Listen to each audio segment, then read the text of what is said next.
Our guest is Paul Stanford. And good afternoon, Paul. Good afternoon. How are you? Thanks for Welcome having me to The Torch.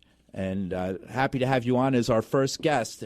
And I think your work and this issue is of crucial importance because it affects the lives of millions of people. And in fact, marijuana did very well at the polls, including in your own state of Oregon, where it's long been legal. It's my understanding. Yeah, medical marijuana became legal in Oregon in 1998, and then we legalized marijuana for all adults in an election, what we call Measure 91, in November of 2014. So it's been implemented a little bit over a year now. Tell me a little bit. Let's spend a couple of minutes describing a little bit about yourself to our listeners around the country. Might not have heard you're a pioneer of sorts. You've been involved in numerous organizations, the Hemp and Cannabis Foundation, the THCF medical clinics, and the Campaign for the Restoration and Regulation of Hemp. The Hemp Cannabis Foundation, I'm told, was founded by yourself in Portland and helps over 250,000 patients obtain the legal permits to use medical marijuana in the United States where it is legal.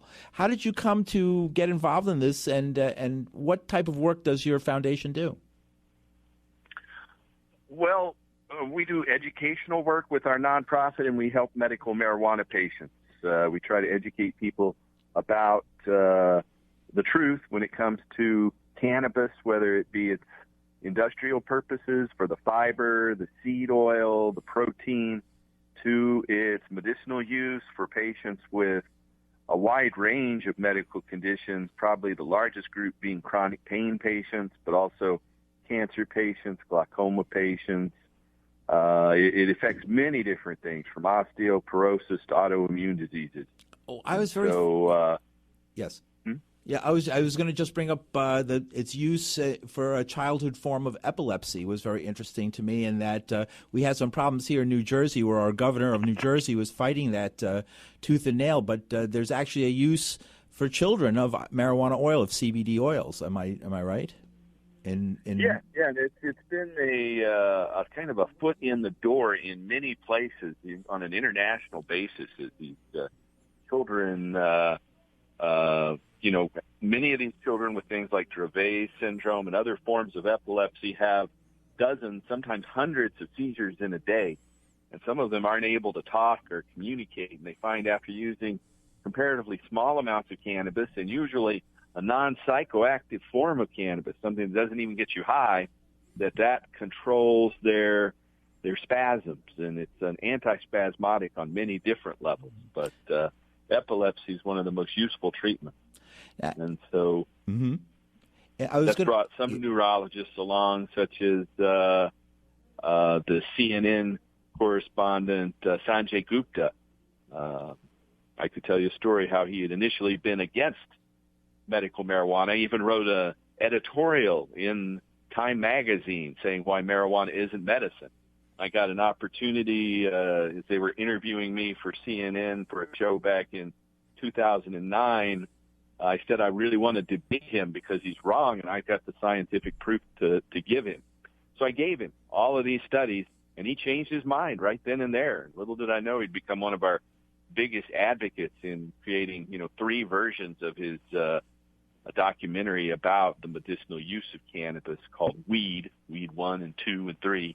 Mm-hmm. And he highlights those children who are helped enormously by using cannabis for their forms of epilepsy. Mm-hmm. Paul Stanford, thank you so much for joining us from Oregon. Now, you're worked organizationally and you advocate. At the same time, you actually have a green thumb of sorts. That's true.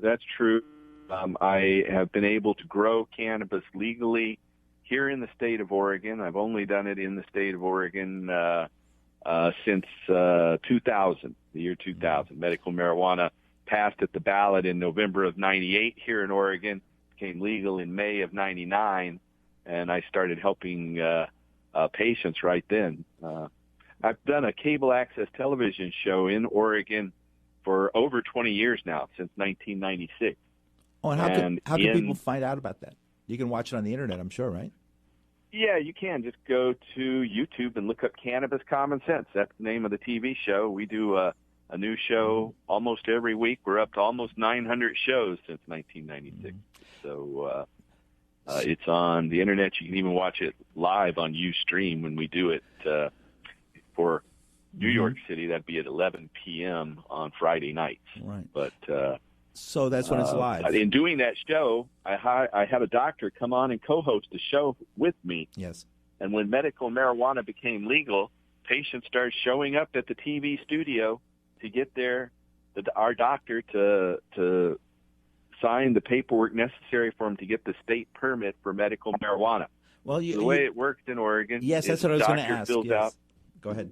Fills out an attending physician statement, and then the patient takes that statement along with an application fee and their own application and turns that into the state health department. Then the state health department issues a permit that's good for 1 year. Then the patient can legally grow, possess, and use medical marijuana. And so that's opened the door for tens of thousands of patients in Oregon to be able to access medical marijuana. We were in the wave of second states that started to implement medical marijuana through the ballot measure process. There were some rather ineffective legislature-passed laws in the 70s and 80s, but then in 1996, some California activists, Dennis Perone, Dr. Todd McGarria, and many others, they got together and put an initiative on the ballot to legalize medical marijuana. It was Proposition 215. And that passed, and that sparked several other states passing them in 1998. In 98, we had Washington State, Oregon, Arizona, and ironically, Washington, D.C. all passed medical marijuana laws. Yes. Only the ones in Oregon and Washington went into effect. The Arizona legislature stopped it from going into effect, and then a bill in the Congress stopped it from going into effect for about 10 years, the Barr Amendment from Georgia Representative Bob Barr. It stopped medical marijuana from going into effect in Washington, D.C. Do you have any fear of the federal? Because let's say marijuana still remains illegal at the federal level. It's still what they call a Schedule I substance with no recognized use and has very stiff federal penalties for anyone caught with marijuana. Technically, although state law licenses and obviously almost encourages the use of medical marijuana, has legalized, and we haven't even spoke about the use of marijuana has been legalized now in numerous states, including California, for recreational use. So there's a disconnect between the federal laws and what the public really wants in large part. And we've also had, I want to add, Maine, Massachusetts, Florida, eastern and southern states have always also been stepping forward on this issue and changing their laws, sometimes quite surprisingly. Maine was a surprise, I think. North Dakota. So this is something that obviously has a broad popularity, yet at the same time, the federal laws, do you ever get up with a fear in the pit of your stomach that federal agents, sent by Washington far off, the swamp, as they say, will come and descend upon your farms and arrest people who thought they were doing legal things? Certainly. I've had that cold shiver down my spine in considering that. I could face a penalty of up to life without the possibility of parole if I was convicted for growing marijuana under federal law, even though I have a state permit. The federal law, it's the Controlled Substances Act. It says that marijuana has no medicinal use whatsoever, and puts it in what's called Schedule I, where they say those substances have no medicinal use. But at the same time, the federal government and Health and Human Services Department, they have patents on cannabis for its medicinal utility as a pain treatment, an anti-cancer treatment, antiemetic, stop nausea associated with many different diseases. So on one hand, the federal government says it has no medicinal utility. On the other hand, they patented it for its medicinal utility. That's kind of the double speak that we get from the federal government. But when you look at the federal drug law, the Controlled Substances Act, which is Title 21 of the United States Code, it has a section in it called Application of State Law, and that's Section 903. The actual reference is 21 USC 903. And that says explicitly that state laws take precedence over federal law when it comes to drug control. So even though you often hear, the federal law trumps state law, and there's a clause in the Constitution that says that, in this case, when they enacted the Controlled Substances Act back during Richard Nixon's tenure, they realized they were usurping powers that had traditionally been granted state and local governments. So in doing that, they mentioned that in this Section 903 that, this is not meant to infringe on the state's ability and traditional right to regulate these substances. So state law, when it comes to drug policy, actually trumps federal law because of this clause, Section 903 in Title 21 of the United States Code, which is the Controlled Substances Act. Right. But you have to acknowledge we're also facing a regime, a new president who if is anything unpredictable and capable of making statements. And I find it a bit, it's also odd in the sense that, I'm from New York, and so is Donald Trump, the president of the United States. And if you ever listen to him on the Howard Stern show, which was one of his most favorite outlets, he often promoted marijuana and said he was in favor of legalizing or decriminalizing marijuana. And yet he has, despite that history, sort of changed. Now he's against marijuana, and he wants to appoint a new basically a white supremacist from Alabama named Jefferson Beauregard Sessions III is the next U.S. Attorney General. And here's a person who has said that the Ku Klux Klan would be okay until I found out that they smoked pot. It's outrageous. It's a joke. He advocated the death penalty for marijuana trafficking as well. Yeah. Trump, during the campaign, took both sides of every issue, I think. Yeah. He's just not predictable, as you said, and certainly not reliable. He said several times that the state should make the decision when, more than half of the states have implemented some form of medical marijuana or adult legalization, such as in my state where we have both of them legal. It's more popular than any other substance. We won almost every election in this past election in November in 2016. It was 8 out of 9 states it passed. The only one that failed was Arizona for adult recreational use, and they have medical marijuana there. And so, Florida got 70% of the vote, more than 70%. Yeah, 71%. They needed 60%, so they got 71%. So medical marijuana now becomes legal in the state of Florida, which has a huge retirement community. And we're seeing more and more senior citizens using cannabis. And in the states that have medical marijuana, we're seeing a drop in the use of opiates. And with the opiate epidemic and the overdoses and deaths that causes, we need to educate physicians about the utility of cannabis in pain management and all its other medicinal uses. But it's hard to do when the federal government won't allow it to be sold through pharmacies. Right. Do you think has the issue of marijuana been so politicized, at least at the national level, that it's hard to make changes? Although the fact that California is going to be sending more than 50 representatives from a legalization state now to Congress might be interesting, but that it's so politicized. And I'm referring to some revelations that came out recently about Richard Nixon and his assistant at the time, Halderman, as chief of staff, I think, and they were talking about how they would use marijuana laws specifically to target anti-war protesters, Mexican Americans, Mexicans at the border, African Americans, etc. That this was their drug. To help the Republican Party. Right. Exactly. And that the purpose of the marijuana laws played a larger social control element in it than people realized. Maybe that it was not really about drugs; it was about social control of the populations that tended to smoke marijuana. Yeah, and the suppression of people who think differently's vote. There's no doubt about that. But, marijuana prohibition was never really about drugs. It's always been about money and power and the continued centralization of economic and political control.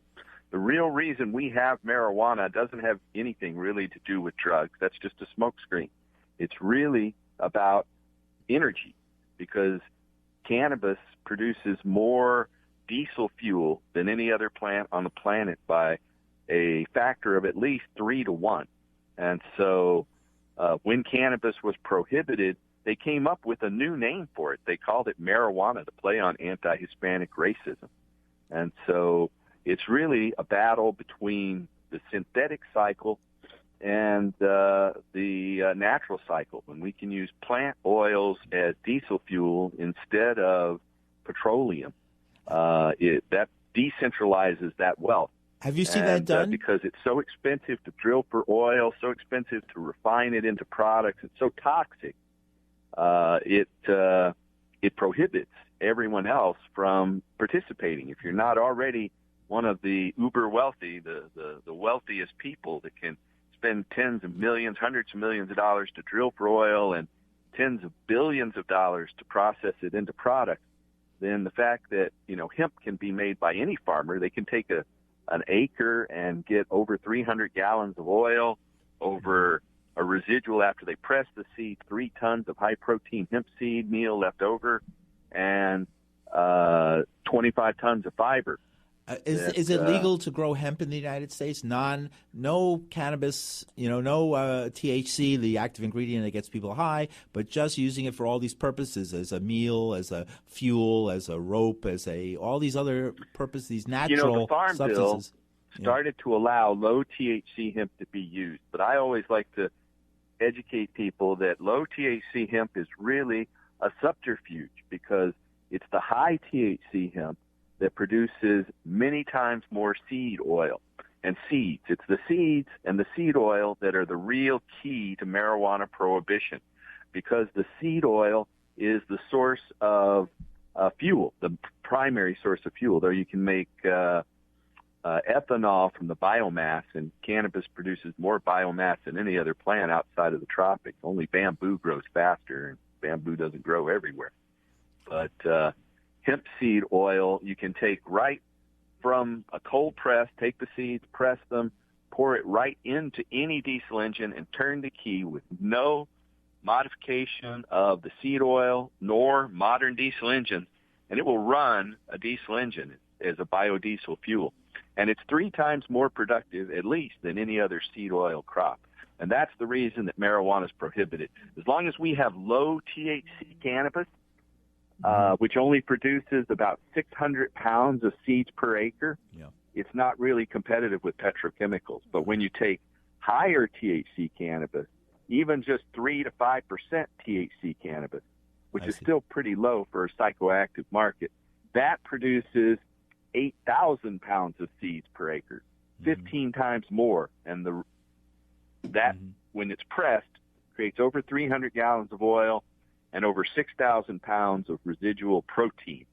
And the protein is among the most healthy proteins on earth. I was going to say the health effects of cannabis have been overlooked, that it's actually one of the finest oils to use as far as a food oil.